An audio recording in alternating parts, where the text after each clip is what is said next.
Voilà, on parle de révision constitutionnelle, c'est un débat qui est à la une. On va aussi toucher des réformes judiciaires, mais avant qu'on ne parle des réformes judiciaires, par rapport aux états généraux de la justice, nous recevons pour vous M. Justin Bati.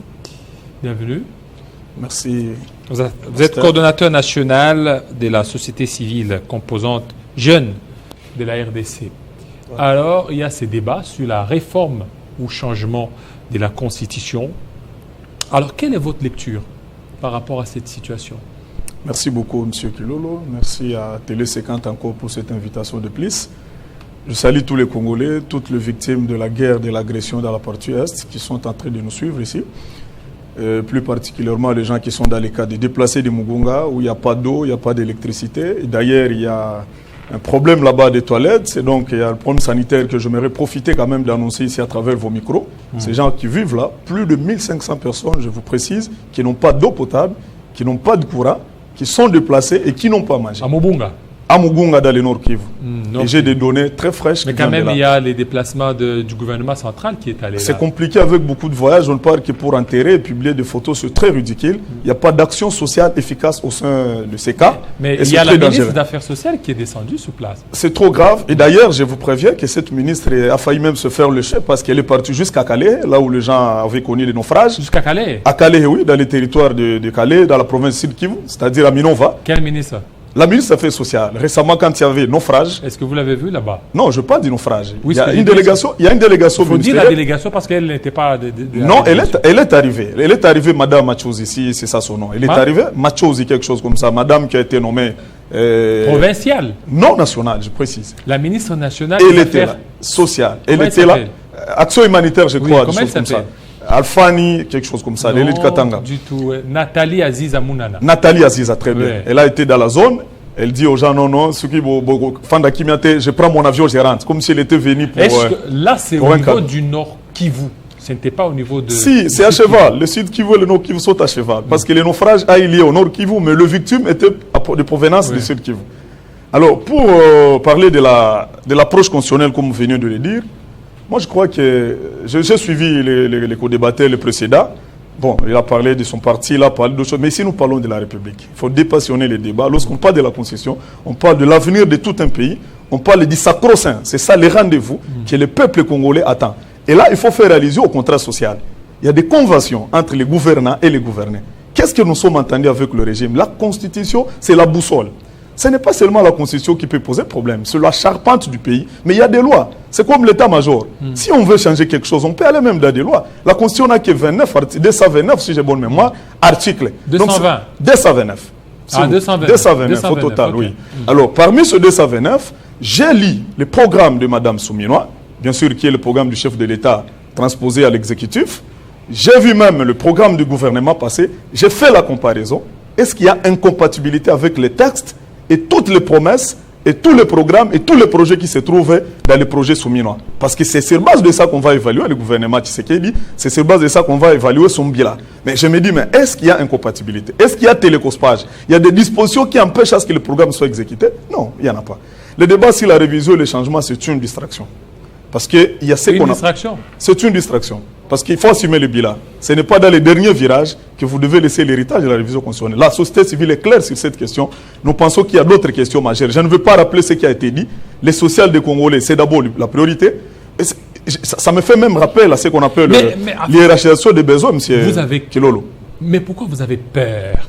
Quand on parle de la révision, vous avez peur? Assumez-vous. Qui a peur? Parce que la Constitution elle-même parle de sa manière d'être révisée. Qui a peur? Personne n'a peur. C'est le régime qui a peur du bilan. C'est parce qu'en RDC, on ne sait pas assumer le bilan. Toutes les promesses, tous les programmes, toutes les annonces, toutes les informations. Vous reconnaissez l'initiative des révisions constitutionnelles au président de la République? Bien sûr, même tout Congolais. C'est ça le problème. Les gens ne doivent pas attacher ça seulement au chef de l'État. Même moi, je peux initier une révision constitutionnelle. Oui, il suffit que j'ai les codes de signature. Vous, il faut 100 000 signatures. Évidemment, c'est déjà une approche, c'est constitutionnel. Donc, ça laisse une brèche à tout Congolais qui a un élément nouveau, qui a une matière convaincante, opportune, qu'il puisse déclencher ces processus. Il y a 4 éléments. Il y a le besoin, l'opportunité, la demande et surtout l'urgence. Qui demande? C'est la population qui est le souverain. C'est elle la patronne. Est-ce que la population a demandé à Tshisekedi de la révision? Est-ce que la population lui a montré un besoin pareil? Non, à un certain moment, on doit sortir de distraction pour ramener le pays vers sa raille. Nous sommes déraillés, monsieur. Aujourd'hui, on ne peut plus parler de 145 territoires. Je l'ai dit à la première ministre. Pourquoi vous parlez du programme 145 territoires? Pourtant, nous avons le Roubero qui est occupé, nous avons le Massissi, nous avons Nyiragongo et nous avons les territoires de, je crois, de Rutshuru. Les 4 territoires sont amputés de la République démocratique du Congo. Là-bas, il n'y a pas de drapeau de la RDC. Là-bas, ce sont des terroristes qui font des lois. Les femmes sont violentées, les enfants. Voilà l'urgence. C'est pourquoi même dans le pyramide d'hiérarchisation des besoins, c'est Abraham Maslow, il y a ce qu'on appelle les besoins de base. Et c'est ça le contrat social. Qu'est-ce qui a fait à ce que les gens donnent confiance à Tshisekedi?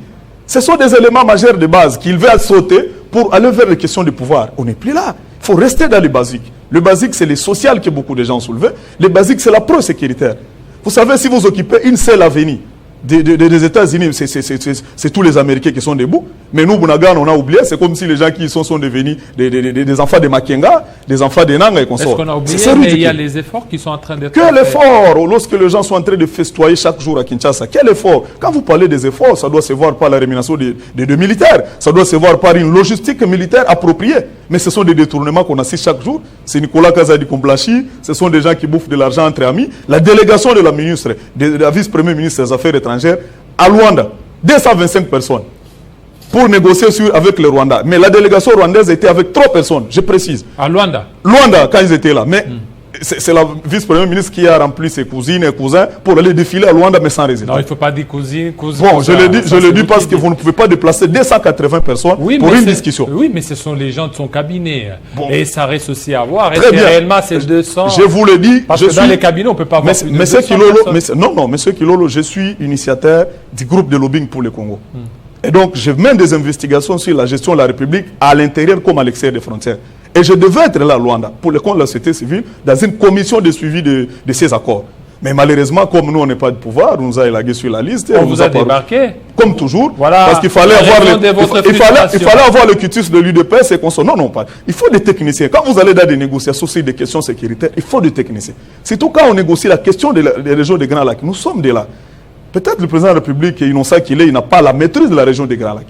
Parce que lorsqu'il part rendre visite à Museveni, mais il n'y a pas Kagame et Museveni, il s'appelle père et fils. Il s'appelle père et fils. Le régime de Kagame est sous couverture de Museveni. Donc quand le chef est allé... C'est bizarre. C'est une moquerie de plus. C'est une moquerie de plus. J'ai vu mon vieux Bahala. J'ai vu M. Bahala, la victime qu'il était, parce qu'il s'est rendu là-bas dans une dimension de PDDRCS. Il a été viré, il a été poireauté, il a été vilipendé. Mais le chef est parti. Aujourd'hui, il y a des députés qui seront. À qui on blague? Avec qui on blague? Qui joue le jeu de qui? Écoutez, même aujourd'hui, M. Kilolo, il n'y a pas plus tard que 2 jours, le ministre des Affaires étrangères rwandais était accueilli comme un roi à Goma. Défilez. Un agresseur vient vous voir, vous défilez, vous mobilisez l'armée. C'est quoi le message au niveau international? Alors, selon toi, il fallait les recevoir comment? Non, mais écoutez, en fait, il n'y a pas de moyens secs.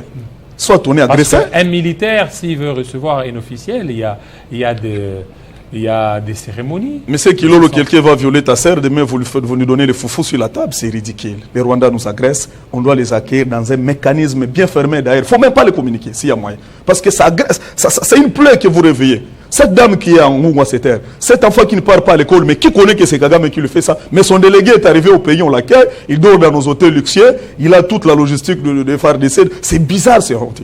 La diplomatie, tout compte. L'image, la communication, l'accueil, ce que vous faites en vous regardant, ça communique. Tout le monde souriait, le gouverneur qui est mon vieux Peter a souri, il a accueilli son messier. Et je me suis dit, mais c'est ridicule. On a déployé la vice-première ministre des Affaires étrangères pour aller accueillir les représentants de l'agresseur sur le sol congolais. C'est un ridicule, c'est une moquerie à la population congolaise. Je crois que le régime de Tshisekedi doit avoir des techniciens de guerre, des techniciens de communication par rapport au contexte et aux enjeux. Et donc, nous, à la société civile, nous pensons que la révision n'est pas un tabou, les changements n'est pas non plus un tabou, mais le contexte n'est pas approprié. Nous sommes dans un contexte le plus dur et la première convention, le contrat social, à la première échelle, c'est la sécurité. Lorsque le pays est en insécurité, le président doit d'ailleurs démissionner. Je croyais que le président Tshisekedi allait démissionner. Je m'attendais à ce qu'il dise non. Écoutez, tout ce que je vous ai dit au stade. Mais comment démissionner? Parce qu'il y a beaucoup d'efforts. J'étais en train de le dire. Le chef est allé, le président de la République est allé voir Kaguta Museveni. Et puis il y a d'autres tractations. Luanda, tout ça, c'est pour pacifier l'Est de la RDC. Mais c'est le quantum de tractation. Parce qu'il y avait Nairobi, Nairobi 2. Mais ça peut continuer. Mais écoutez, ça nous prend de l'argent. Jusqu'à l'installation effective de la sécurité. Je vous dis, Sylvestre Kilolo, la région de Grand Lac, il n'y a pas d'amis pour la République démocratique du Congo. C'est un conglomérat de nilotiques, agresseurs du pays. Je vous l'ai dit, quand vous allez au Kenya, quand vous allez en Ouganda, quand vous revenez à Kigali, ce sont des amis. Peut-être il n'y a que le Burundi qui fait preuve d'une bonne foi. Et aujourd'hui, le Burundi a ouvert des frontières pour tous les groupes armés burundais qui opéraient sur le sol congolais, sans exigence. Voilà un pays ami, voilà une diplomatie. Et le président burundais a dit, revenez, vous allez recouvrir vos droits, vous allez travailler, venez, on va faire un débat burundo-burundais, arrêtez d'agresser les Congolais, ils n'y sont pour rien. Il a ouvert une brèche. Est-ce que Kagame a déjà ouvert une brèche pour demander à ces lieutenants qui sont là de revenir? C'est chaque jour qu'ils sont formés au Rwanda, à l'hôpital de Kanombe, qui est un hôpital militaire. Les gens sont là, les jeunes soi-disant, bon, on ne sait pas sont de qui parce qu'ils ne sont ni infirmiers, ils ne sont ni malades, mais ils se retrouvent dans un camp militaire. Entre-temps, on nous fait endormir à Luanda, entre-temps, on nous fait voir d'une diplomatie agissante, entre-temps, on nous parle d'une trêve, mais il n'y a pas de trêve. Ce sont des villages qui tombent chaque jour. J'ai le nombre de villages qui sont tombés. Je connais des gens de ma famille qui sont morts dans cette barbarie d'incapacité de gestion de l'État. Voilà la matière que Tshisekedi devait ramener sur la table. Les tactes qu'il devait nous amener avec ses amis de l'Union sacrée. C'est ça qu'on attendait de lui. La Constitution, c'est un tout, c'est un processus. Donc cette affaire des constitutions, c'est juste une manière de dévier. Même, oui, mais c'est le bilan. Il est en face du résultat. Les Congolais n'aiment pas le bilan. Et c'est pourquoi quand vous sentez qu'il y a le bilan, il faut chercher le bouc émissaire. La Constitution va vous aider à faire quoi? Écoutez.